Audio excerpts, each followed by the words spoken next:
Thanks everybody for being here on time for our meeting. I know that you've been doing a lot of hard work since our last meeting. In our last meeting, we determined that we needed to make some changes to our implementation manual to make sure that it reflects our new normal and the needs that we have right now. So we looked at our table of contents and we divided up the different things that need to be adapted. And then we all worked on those sections. So now here we are today coming back to share what we've revised and compile our virtual implementation manual. Obviously, we're not throwing out the previous implementation manual that we've been using all along in our implementation of RTI²B, but what we're going to be doing is using this mini version to for the near future while we're working on making sure that all of the needs of our students are being met virtually. So let's get started by hearing from Vicki on the purpose statement. All right, thanks, Heather. So basically our purpose for RTI²B is the same, but we do have to adapt it virtually. So this is kind of what I came up with, and y'all let me know what you think. I really felt like we needed to continue our original purpose statement. As Heather said, we don't want to throw our original manual away because it's working for us, but we do need to adapt it. What are y'all's thoughts on that?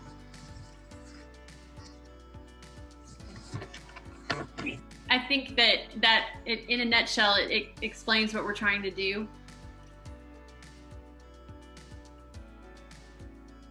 Anyone else? I agree. Great job, Vicki. Thanks.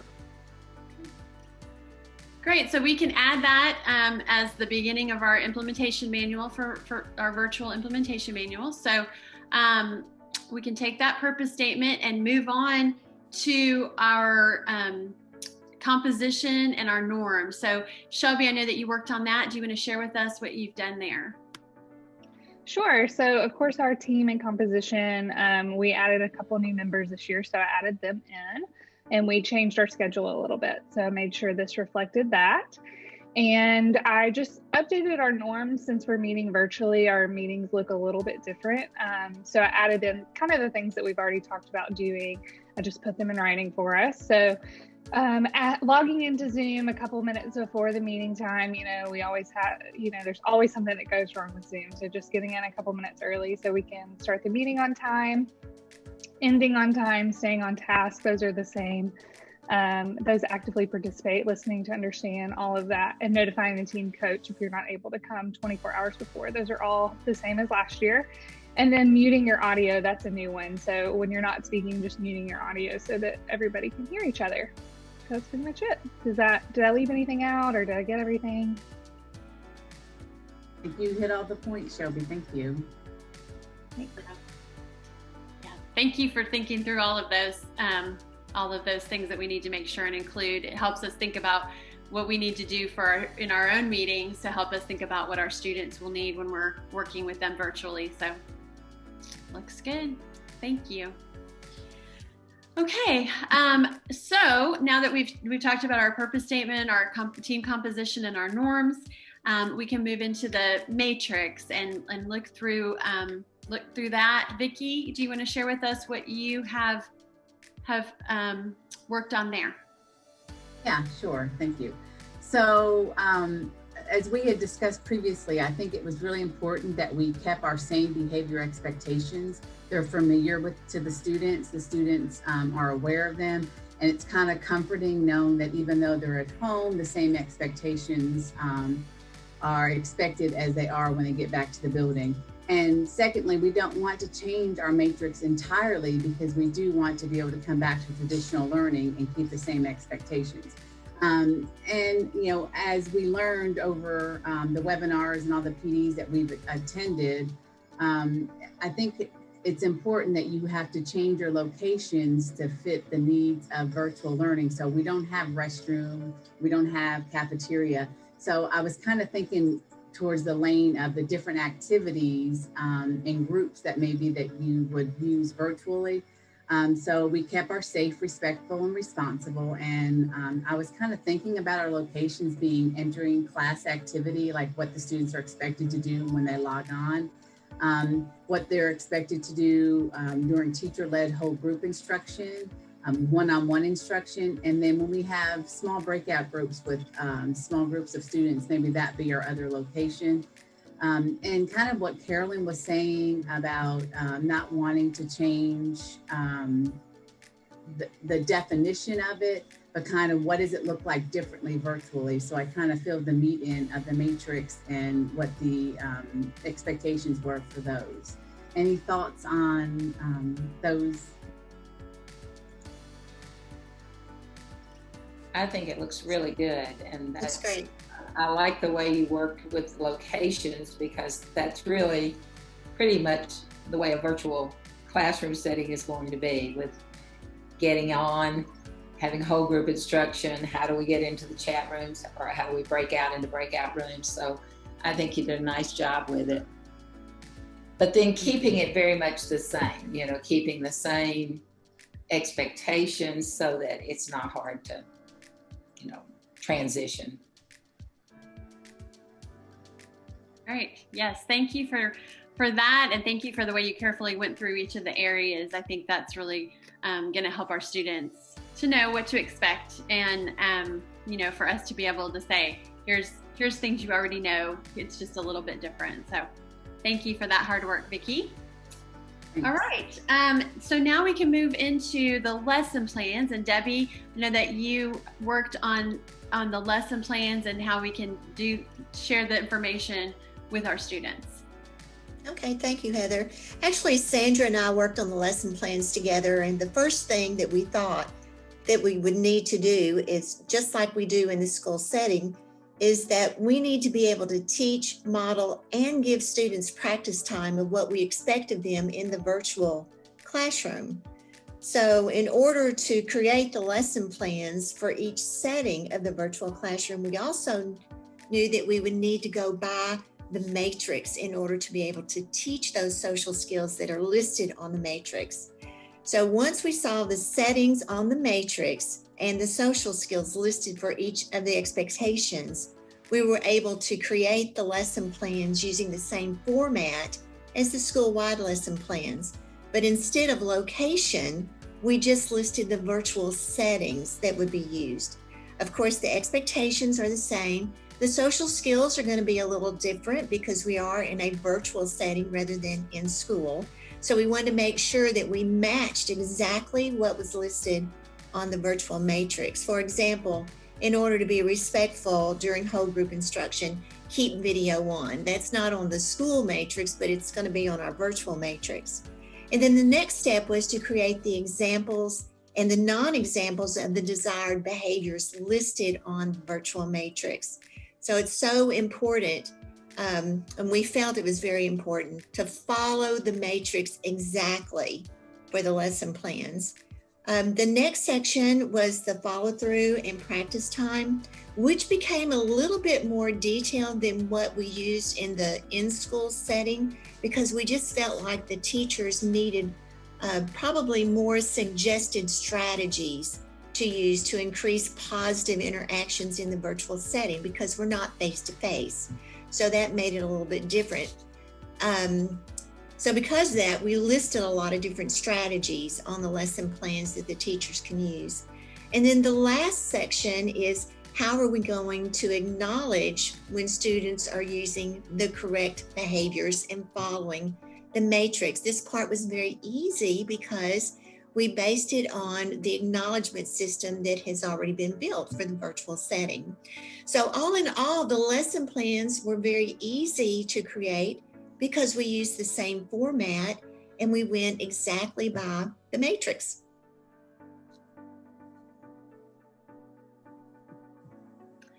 Okay, thank you. That was very thorough, and I think that anybody's going to be able to follow along and know what to expect and what to do. So thank you, Debbie and Sandra, for your hard work on that, on the lesson plans, and providing that structure for the teachers to be able to use in their virtual classrooms. Thank you. Debbie, I appreciate the fact that you gave them a good number of strategies, because I think they'll appreciate that very much, not have to go looking for them. Definitely. Okay, any other feedback about the lesson plans? Okay. All right. So that brings us to teaching the plan to students. Vicki, can you share with us what you put together for that section? Sure. Thanks, Heather. So I did what we typically do every year before school starts. We take our school calendar and the events that are going on with our school and the dates, and we kind of use those to guide us. It looks a little bit different, but it's so doable. How do we teach or introduce the plan to the students? And we're going to use our grade level Zoom open house for that. So everything will be virtual. We are encouraging the teachers to come up with some sort of a skit or something as they're talking to their classes to keep it fun. We want to increase the excitement just like we do every year. We want students to participate in it and to enjoy it. So, we want to be as creative as possible with a skit or a rap or something like that as well. Posting the matrix in all locations a little bit different this year, but as you know, we're putting a copy of the matrix in the back to school packet that parents will drive by and pick up, but we will also email a copy to each of our students and parents, and then we're encouraging all the teachers to have it displayed at the opening of every virtual class so that they can kind of go over it and pre-correct their students to at the beginning of every lesson. And we all are doing the same thing using lesson plans that Debbie's created. Each of the lanes and locations that we're using in our matrix, it's really important that the teachers go through those exact scenarios when they're teaching the plan to their students so that it makes sense in each setting. So I think it's very doable. I think the important thing is that we are using the dates in the activities in the master calendar that was given to us before school started to kind of tweak that just a little bit. Looks a little different, but it was actually very easy to modify. Okay. Any feedback for Vicki about teaching the plan to students? I appreciate how it's all connected. Everything's connected, so everyone knows what to expect, and keeping it as close to our original plan as possible. So, well done. Thank you. Thank you. Okay. Now we'll go to Shelby teaching the plan to the families and community. We'll go to you, Shelby. Thanks, Heather. So with the teaching the plan to family and community, really similar to what Vicki was just saying, just updating it with our new events that we're doing this year, like our Zoom open house and our, drive-through packet pickup and all of that. So I just made sure that our plans around that we had last year to update them with those new events. And we added a few new things.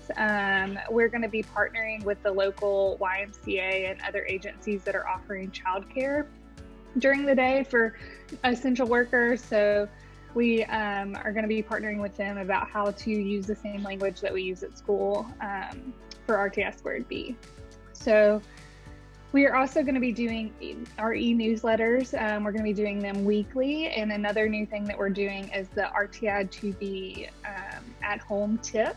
So like we normally do at school, we'll kind of focus on different character skills and things like that at school. We're going to help families do that at home with that weekly tip. So I'm really excited about that.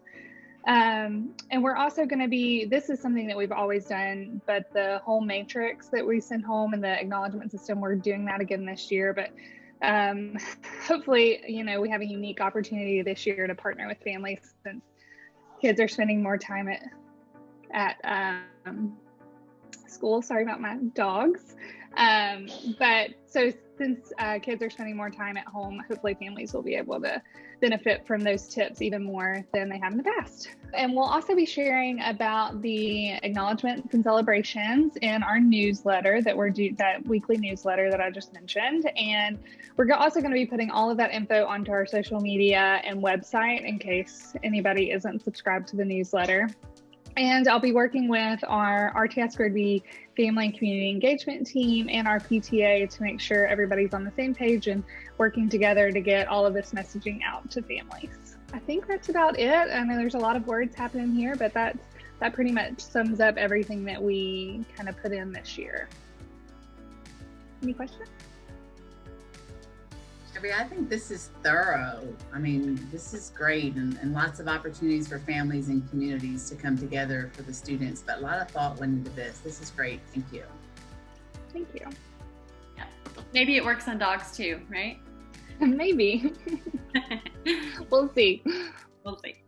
All right. Well, thank you for that. I agree with Vicki. Very thorough, very helpful.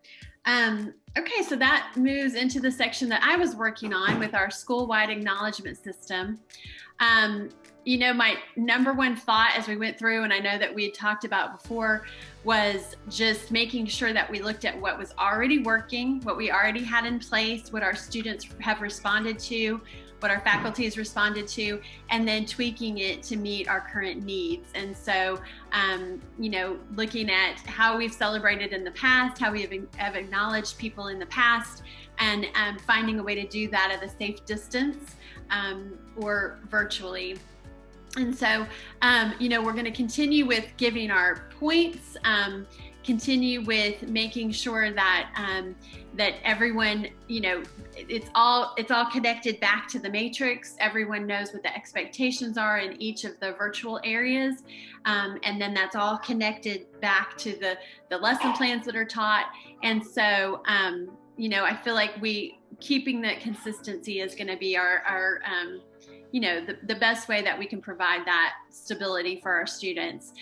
We have added in some different ways that we can acknowledge, like the learning leader of the day is going to be a new thing that we're going to do virtually, letting students also be virtual stars, where we're going to be using videos to acknowledge them rather than using, you know, the daily shout outs in the actual school building.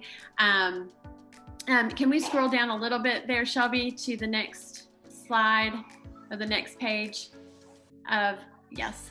And then also, you know, knowing that social media is our best friend right now, we're going to be, you know, maintaining student safety, but also giving a lot of shout outs through social media and letting parents and families and community know that that's where they can go to see, you know, the good things that are happening in the school and the way that students are following the expectations. And then also making sure to acknowledge staff is now more important than ever. I think as everyone's facing so many, you know, stressful situations, we want to make sure that our, you know, even if we can't provide teachers with in-person, you know, acknowledgements, we're doing things that will thank them and make sure that they know that they're appreciated by the still maintaining our Cardinal Awards for the teachers outside their classrooms, and you know, the compliment box, we're going to keep that going. Just all of the things that we've had in place, but modifying it in the way that we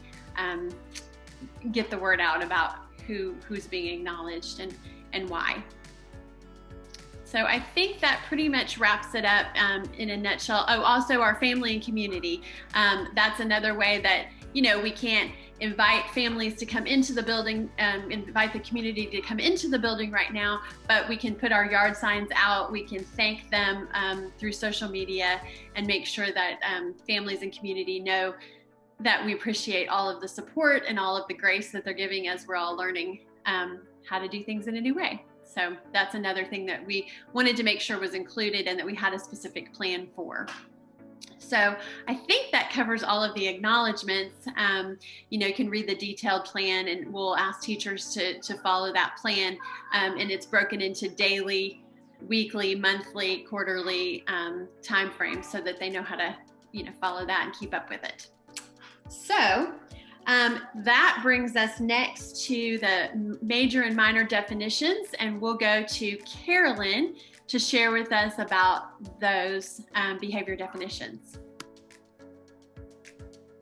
Oh, thank you, Heather. Well, really and truly, our minor and major operational behavior definitions normally are a standard way for everybody in the building to know which behaviors need to be handled by the teacher and which things should be handled in the office.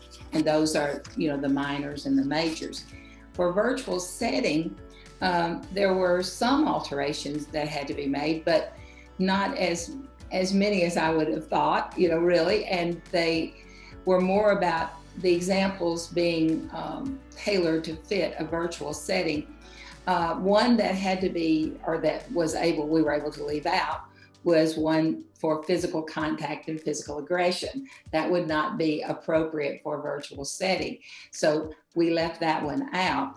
However, there are most of the others, there might not be any kind of change. For example, on minors for disruption, student engages in low intensity but inappropriate disruption.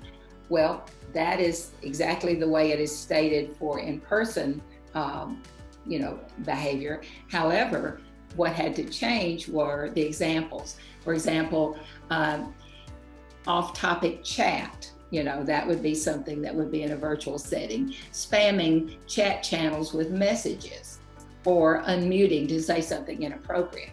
Those are things that are specific to a virtual setting. So that was really mostly the changes that had to be made. So that's what we did for both the minor behaviors and major behaviors. Okay. Thank you, Carolyn, for looking through those. Anybody have any questions or additions or comments? Okay. And I also forgot to ask if there was any feedback about the acknowledgement system.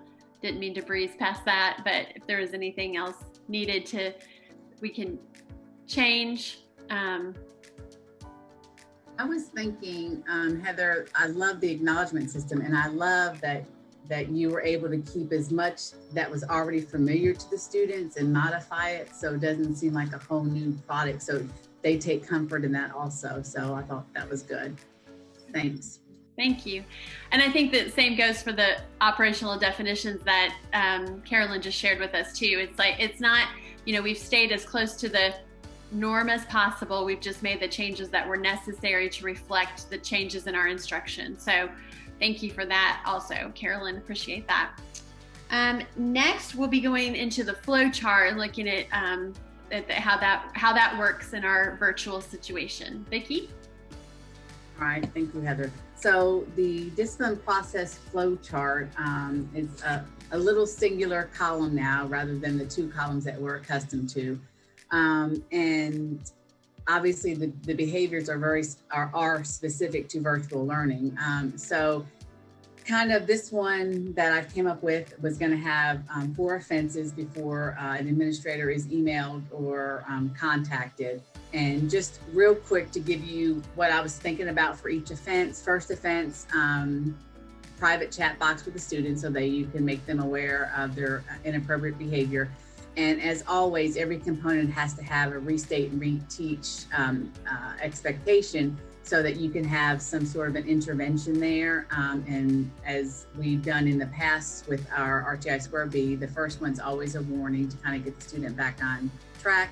And you always need to document in the minor referral form, which I'll talk about in just a moment. The second, we're private chatting with a student. Of course, your intervention needs to be that you restate and reteach the expectation. The second one, rather than calling the parent, maybe emailing the parent or the guardian. I know that a lot of our parents are staying in constant communication with parents via email. Most of them, a lot of them are working from home also, and that's the easiest way to contact them. Of course, we document it, and then we have got to make sure on every one of these steps that we praise the student immediately when we do see the desired behavior. I mean, I can't say that enough. As soon as you see the desired behavior, we've got to continue to praise the student, even virtually, just like we did in a traditional setting. The third offense, of course, private chat with a student, send the student request to join a private breakout session with the teacher so the teacher and the student can have a face-to-face one-on-one meeting. Of course, we've got to have the intervention, restate and reteach the intervention, email the parent or guardian and invite them to a private Zoom meeting, and that will be like just having a conference with the parents. And document as always, and then again, praise the student as soon as you see the desired behavior. And then the fourth offense, and I know typically we just have 3, but I thought this kind of lent itself to a fourth step. Private chat with a student, send student request to join a private breakout session so you can have that one-on-one conference with the student, and during that one-on-one conference you can restate and reteach the expectation so that you have an intervention there. Document as always. At this point, I think it's time that we send an administrative email of the previous offenses and let maybe the administration intervene. And then request that the administrator either have a Zoom meeting with the parent or maybe send an email or call the parent, which typically the administrator would do anyway. So kind of putting that down for the 4th step. So what are your thoughts on having a 4th step added in our flow chart? I think it's a good idea, Vicki, because we're doing things so differently. I like how you're giving students chances to learn the new procedures and new expectations. And I like how you included having a conference with the student about possible motivations and situations, because we just don't know what's going on behind that screen. So I like that trauma-informed approach there. So great work. Yes, definitely agreed. And I also appreciate your reminder in this conversation about praise and how we can continue to praise, over and over again, the students when they are doing the right thing, is going to lead to a lot more of the positive behavior we're looking for when we're acknowledging that just, even just verbally. So thank you for reminding us about that as well. Yeah. And I like the fact that the first offense is always a warning. So it's really, even though it's going to be documented, it's still just a warning the first time. And I think that our teachers need to remember that so that they're not considering that, their real first offense. Yeah, thank you. Yeah. Thank you for building that all in and helping just make it very clear visually. So I think next we will go into the minor incident report. And Vicki, that's also you? Yes. So as I stated on our flow chart that we would document on the minor incident report, so obviously that had to be modified for a virtual setting. And so what I did obviously was use our locations that we had on our virtual matrix. The problem behaviors are very specific to virtual learning, and a lot of examples that Carolyn had in her operational definitions, and kind of just following the interventions and the tasks that the teachers will do for each offense in the 3rd column there. And again, this was very simple. The only thing that I changed was its format. That followed number 1, our matrix, and followed number 2, our operational definitions, and followed number 3, our flow chart. So all this kind of made sense once all those documents were created.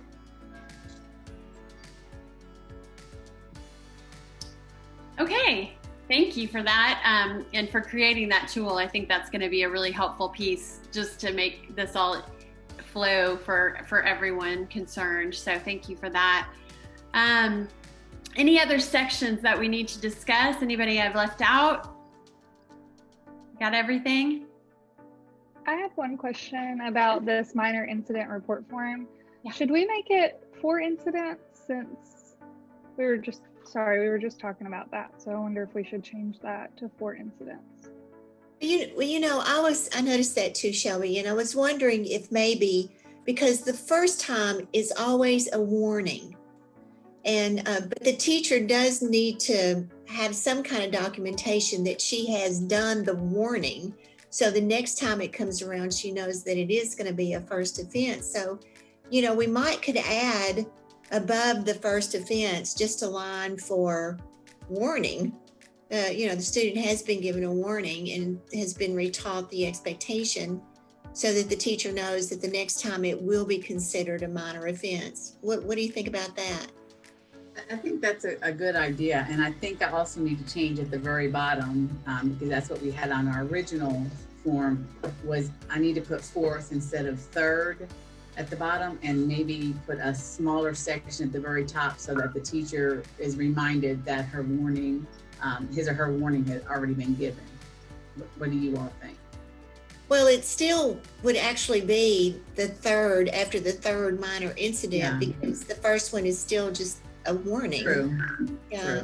So I think if we just add at the top that a warning has been given and the expectation retaught, that way the teacher does have documentation that she's already, because I would forget that I've already warned this child.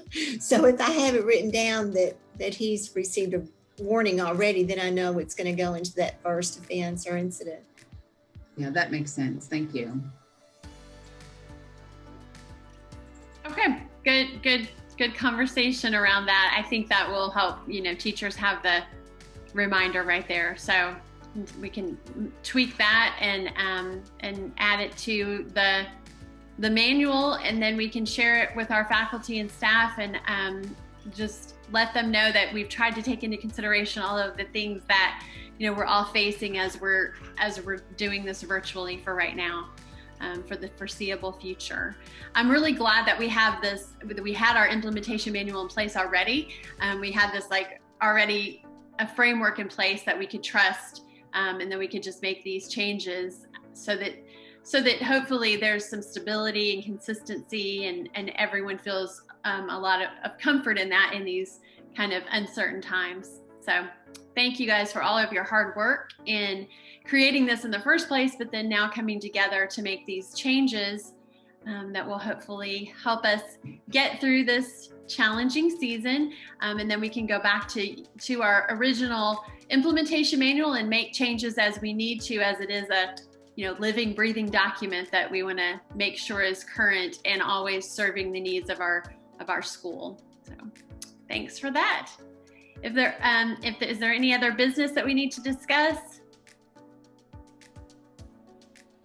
Okay, if not, then we will close this meeting, and we'll be in touch about the final copy of this. We'll send it out before we share it with our faculty and staff. So thanks again for all your hard work. Appreciate y'all.